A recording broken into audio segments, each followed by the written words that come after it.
بیٹا باپ کے کردار کا آئینہ ہوتا ہے، کیونکہ بیٹا باپ کے سائے میں پلتا ہے۔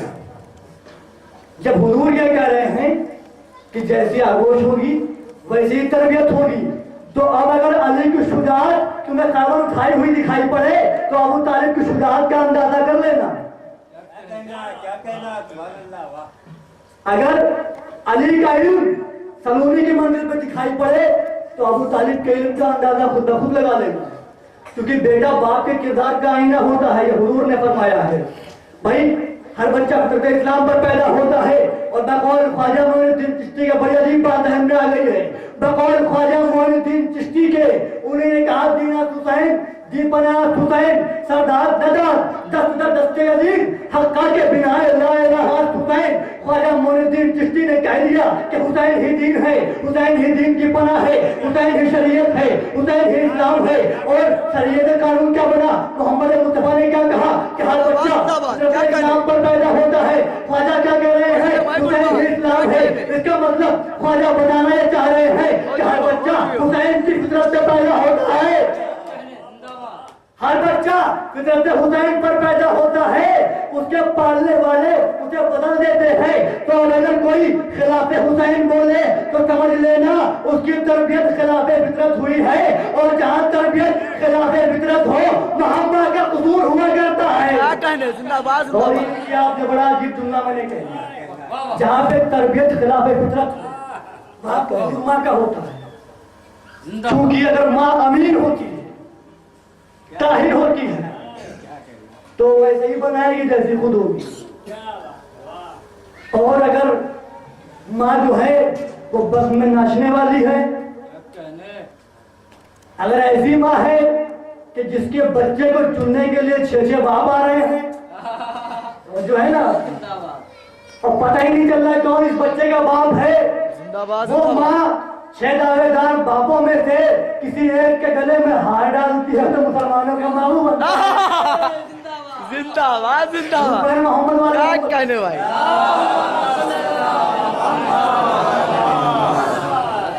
نعرے حیدری لگا دو۔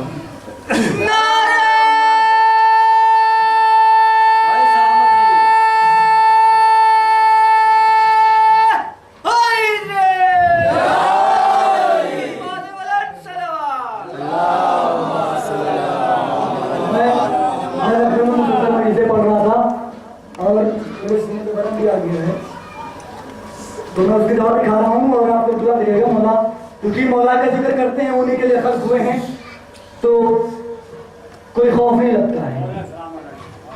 تو فطرت پہ پیدا ہوتا ہے ہر انسان کو، اسلام کی فطرت پر، اس کے پالنے والے اسے اپنے جیسا بناتے ہیں۔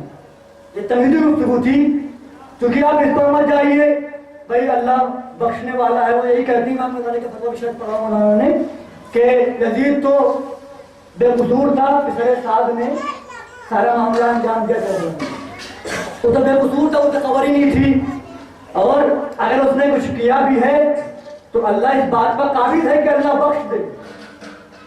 ہم کون ہوتے ہیں کہ یزید کو برا کہیں؟ اللہ جو ہے وہ بخشنے والا ہے۔ بھائی اگر اللہ یزید کو بخش سکتا ہے تو ابلیس کو بھی بخشے گا، وہ کیا کہنے، نمرود کو بھی معاف کر دے گا، اس کا بھی تو کوئی قانون ہے۔ اور پہلی چیز تو اس نے قانون بنا دیا، اب آسمان کی تاریخ سے لے کر فرش کی تاریخ محمد مصطفیٰ تک پڑھ لیجئے، اللہ نے قانون بنا دیا ہے۔ ابلیس کو نکالا کیوں گیا؟ ابلیس پر لعنت کیوں ہوئی؟ معصوم کی تعظیم نہ کرنے پر، کیا کہنے، معصوم کی تعظیم نہ کرنے پر۔ نمرود کیوں گمراہ کہا گیا؟ معصوم کے مد مقابل آنے کی وجہ سے۔ فرعون کیوں جہنمی بنا؟ موسیٰ معصوم تھے نا، معصوم کی دشمنی کرنے کی وجہ سے۔ کیا کہنے، یہی ہے نا؟ تو قانون قدرت یہ بنا کہ اگر کوئی معصوم کے مد مقابل آ جائے تو پھر وہ کوئی بھی ہو۔ ابلیس سب سے بڑا عبادت گزار تھا، اس پر اتنی عبادتیں کی اس نے کہ ہم صورت ملائکہ ہو گیا، قرۂ ارض پر کوئی جگہ باقی نہیں بچی جہاں اس نے سجدہ نہ کیا ہو. لیکن عجیب قانون قدرت ہے, اللہ کا قانون بن گیا کہ اگر معصوم کے مد مقابل آؤ گے تو جہنم کا ایندھن بن جاؤ گے, اور اگر کوئی معصوم کے مد مقابل آئے تو اس کو جہنم کا ایندھن بننا لازم ہے, چاہے خیبر میں آئے جبل میں آئے. درود پر محمد والے محمد. زندہ باد.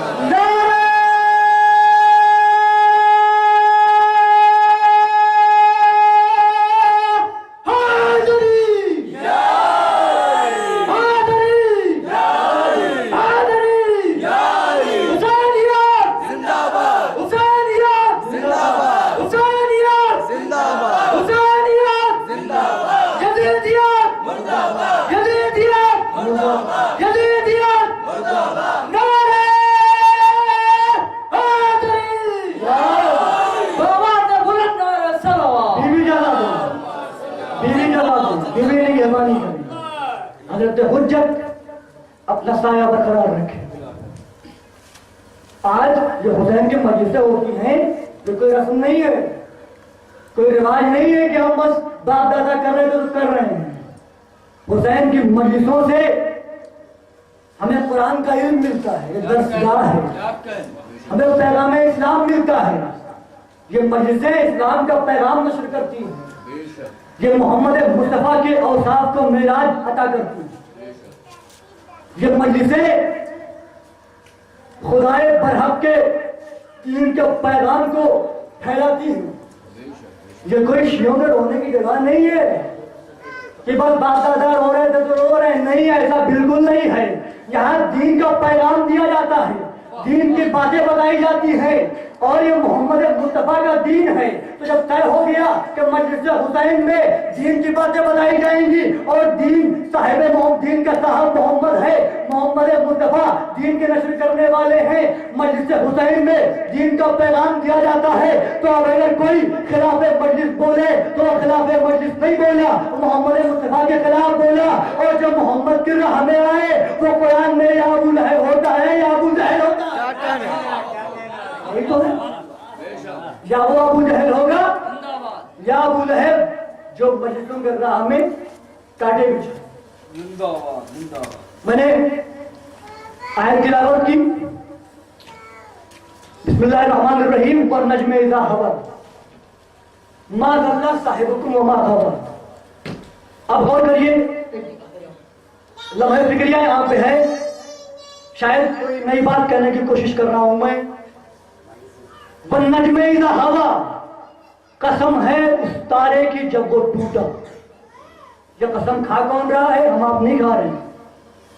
یہ کائنات کا خدا جس نے کائنات بنائی ہے وہ قسم کھا رہا ہے والنجم اذا ہوا.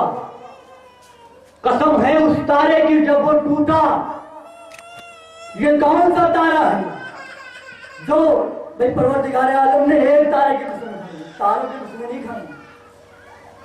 اگر تاروں کی قسمیں کھا لیتے تو مصیبت آ جاتی.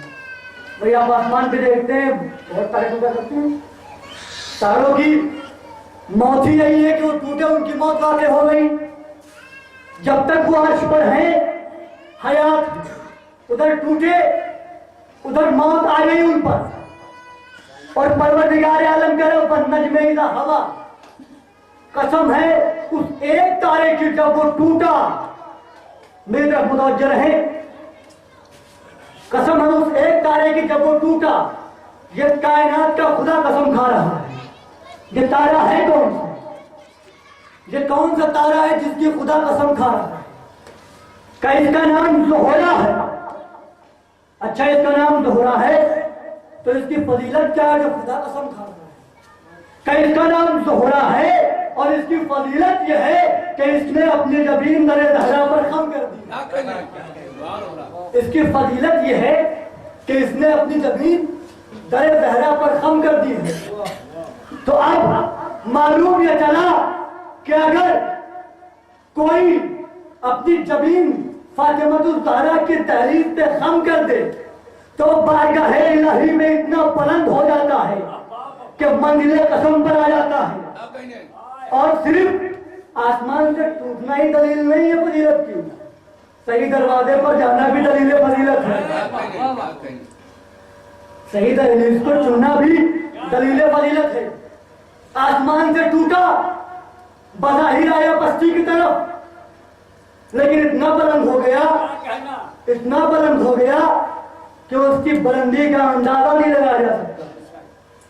تاروں کی زندگی ہے آسمان پہ رہنا، موت ان کا ٹوٹنا۔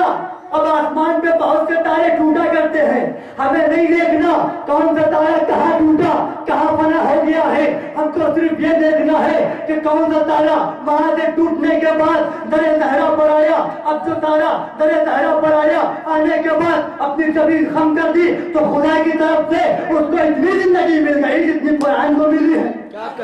اب جب تک قرآن رہے گا، جب تک اس تارے کا ذکر رہے گا،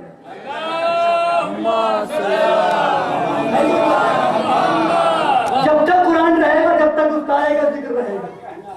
کیونکہ قرآن میں پروردگار نے اس تارے کی قسم کھائی تھی، جب در صحرا پر سر خم کر دیا تو بارگاہ معبود میں وہ قسم کی منزل پر آ گیا۔ والنجم اذا ہوا، قسم ہے اس تارے کی جب وہ ٹوٹا۔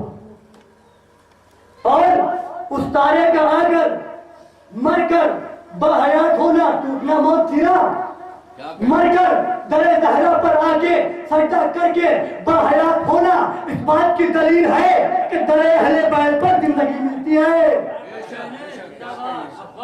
پوری تاریخ کو چیلنج ہے، کوئی دکھائے کہ در اہل بیت پر کوئی عذاب سے آیا اور پھر مر گیا، دکھائے کوئی تاریخ میں۔ سلمان مر گیا، ابو بکر مر گیا، میثم مر گیا، مقداد مر گیا، مالک حسن مر گیا، حذیفہ یمان مر گیا، مسلم بن عقیل مر گیا، حبیب مر گیا۔ 9 محرم تک جو مردہ تھا، روزے عاشور جب مردہ قوم سے نکل کر زندگی کی دہلیز پہ آیا تو علیہ السلام بن گیا۔ یہ ہے در اہل بیت کی فضیلت، یہاں زندگی ملتی ہے، موت نہیں۔ اور ہمیں زندگی ہی ملے گی کیونکہ ہم نے دامن انہیں کا تھاما ہے، اور تم کو موت ہی ملے گی کیونکہ تم نے اس کا دامن تھاما ہے۔ اس نے کہا بچاؤ لولا علی لہذا، یہی تو فلسفہ ہے۔ والنجم اذا ہوا، قسم اس تارے کی جب وہ ٹوٹا، کیا ما ضل صاحبکم وما غوا، میرا نبی تمہارا صاحب محمد کبھی بھی نہیں بہکا، کبھی گمراہ نہیں ہوا، کبھی بہکا نہیں، کبھی گمراہ نہیں ہوا، کبھی بھی نہیں بہکا، چاہے وہ صحت میں ہو یا بیماری میں ہو۔ کیا کہنے، زندہ باد زندہ باد۔ آپ غوری نہیں کر رہے، میں کہاں لانا چاہ رہا ہوں آپ کو۔ میرا صاحب محمد، میرا نبی محمد کبھی نہیں بہکتا، کبھی بہکا بھی نہیں، چاہے صحت کے عالم میں ہو یا بیماری کے عالم میں ہو۔ میرے محمد پر نہ ذہن پر غلبہ ہوتا ہے گمراہیت کا، نہ نطق پر، نطق کی ضمانت دی وما ينطق عن الهوى کہہ کر کہ یہ بولتا ہی نہیں جب تک وحی الہی نہ آ جائے، جب تک اللہ کی وحی نہ آ جائے۔ یہ اپنی مرضی سے کلام نہیں کرتا، یہ وہی بولتا ہے جو وہی بولتی ہے۔ اب پورے ملت اسلامیہ کو چیلنج ہے میرا کہ کوئی یہ ثابت کرے کہ اس میں کوئی ایکسپشن ہے، کوئی استثناء رکھا ہے اللہ نے کہ محمد ان لمحات تو ان پر وحی ہوگی، ان لمحات سے وحی نہیں ہوگی۔ کیا کہنے، وداؤٹ اینی ایکسپشن محمد مصطفیٰ کو پروردگار عالم نے خطاب کیا، وما ينطق عن الهوى، یہ اپنی مرضی سے کلام نہیں کرتا جب تک اس پر میری وحی کا پہرا نہ لگ جائے۔ اب یہ اپنے عقیدے کی بات ہے، ترجمہ کیا گیا کہ جب تک اس پر میری وحی نہ آ جائے جب تک یہ بولتا نہیں۔ میں کہتا ہوں جو یہ بولتا ہے وہی وحی بن جاتی ہے۔ بھائی جو یہ بولتے ہیں وہ قرآن کی آیت بن جاتی ہے۔ دلیل ہے اس کی کوئی؟ بہت دلیل ہے، ایک دو دلیل نہیں، بہت دلیلیں ہیں۔ پورا قرآن ان کے طرز عمل پر ہے، پورا قرآن ان کے ہی عمل کی بیانی کر رہا ہے، ان کے ہی عمل کا تذکرہ کر رہا ہے پورا قرآن، کیونکہ ہماری اور آپ کی بات نہیں ہے۔